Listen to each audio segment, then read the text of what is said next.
quality over quantity. I'd rather sit by myself. This will be a one-girl production over here. Lest I find quality. Because with what God will work through me, I can get it done. Yet if I just add head count, bodies, that will do nothing but slow me down. That will slow my productivity down, and it will slow my output down. Whereas if I was just doing it off of what I know, I'd be multiplying left and right. And that's the truth for many of you. It's quality over quantity. And it's not illusion based. We don't care about the perception. In fact, I would love to hear what you think. I want to hear what your perceptions are. Because then I can determine if you're the quality of person that I need to even pay attention to. It's quality over quantity. God will tell Gideon, what I'm going to do through you, Gideon, because you did not fear these people. That was the problem everybody had along the way. Is either they feared these people, or because of their because of the wickedness that these people expounded upon Israel, those of Israel would justify doing disintegrous things against one another or against these people in defending themselves, taking them out of alignment with God. See, this is the special sauce. And this is the biggest trick that the enemy pulls on people. He will come amongst you with an audacious crime. What these people are doing, they're coming every year stealing. They're stealing ideas. They're stealing tangible items. They're stealing identities. They're stealing resources. They got these people living on the sides of mountains and caves. They have limited who can interact with these people. They have cast lies and illusions on these people so that nobody will come and even question them.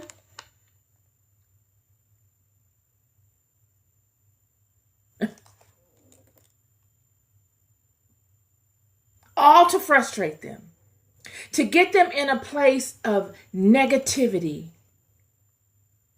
so that they don't depend on their God any longer.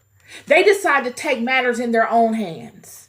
They become their own God, and they go out and they wage war. They fight fire with fire. That's not what you do. You will not win that way. There needs to be an intelligence factor upheld. And it can't be no cat and mouse. It's alignment. The wisdom you get through alignment is nowhere near cat and mouse. It's big cat energy, friend. I'm talking about nocturnal in a way that just you can't trace. It goes beyond physicality. It goes from physicality to the invisible and back. It's dualistic. You will have eyes beyond what your physical eyes see. You will hear beyond what your physical ears hear. Your senses are heightened. Your knowing is reinforced.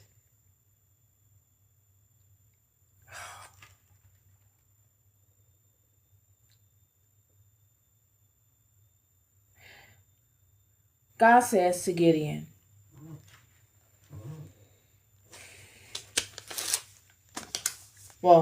Gideon, verse 16 of chapter 7, and he divided the 300 men into 3 companies, and he put a trumpet in every man's hand with empty pitchers and lamps within the pitchers. He breaks the 3 down into 3 companies. Three divisions. And he gives each man pitchers and lamps within the pitchers, as well as trumpets.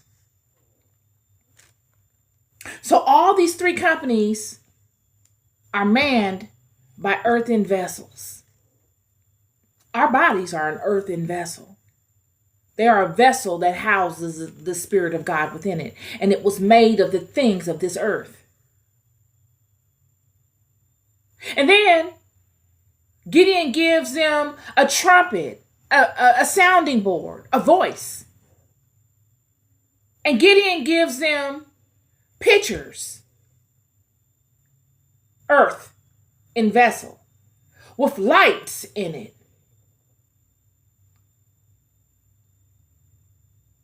And he said unto them, look on me and do likewise.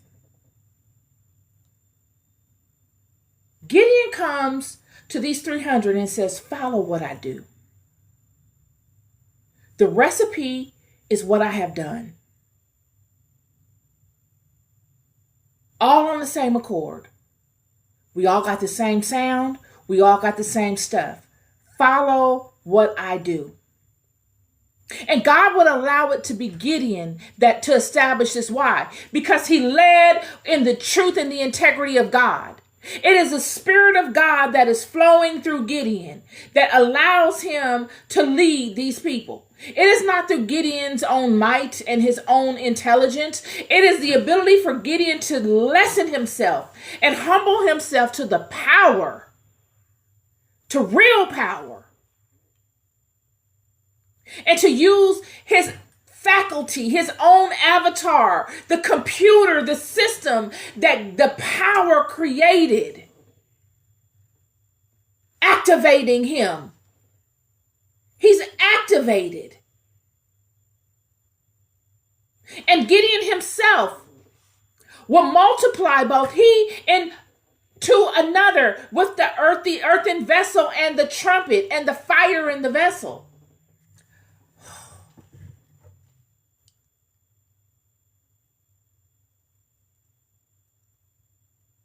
We're looking at multiplication. And we're looking at God using one from amongst the people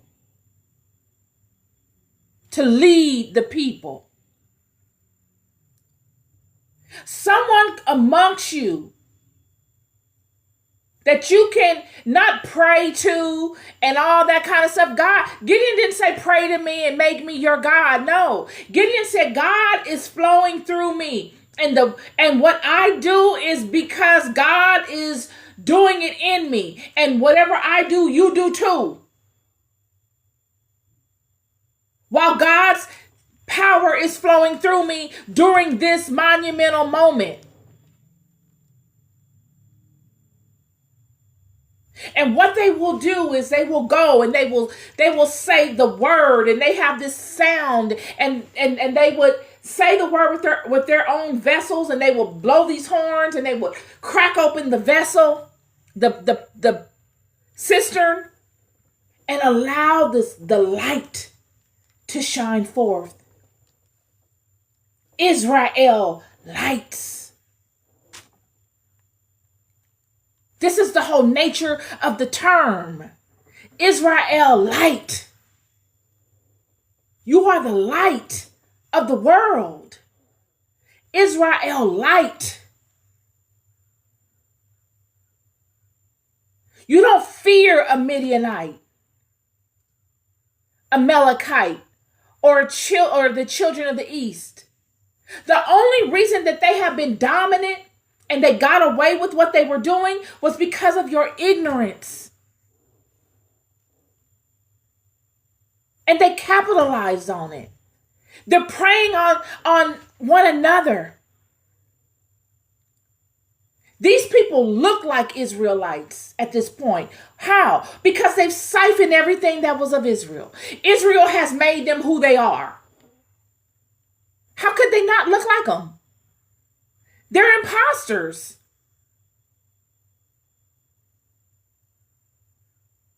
They look like Israelites, but they don't want to have any connection to Israel. They look like the Hebraic house, but they don't want to have any connection to the Hebrews.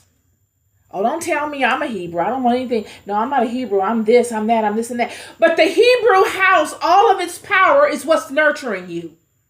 Everything you're eating, everything that you're ingesting, all that's making you look glowy and dewy and sharp and polished is of the Hebraic house.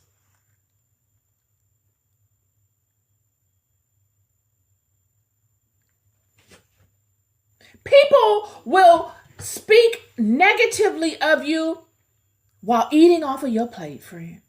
Hand to mouth.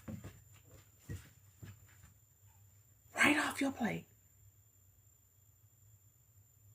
Meanwhile, you're not eating off of anybody's plate. You got your own plate that God prepared for you. In the presence of your enemies. Your own plate. You don't ever have to eat off somebody else's plate.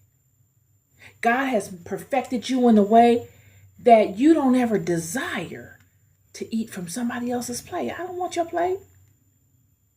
Your plate. Is that what you guys are doing? I don't do that. I don't eat off anybody else's plate, friend. I wasn't raised. I don't come from a family of people that do that. My father hasn't led me that way. I come in the representation of something greater than that. I have my own plate. This is that.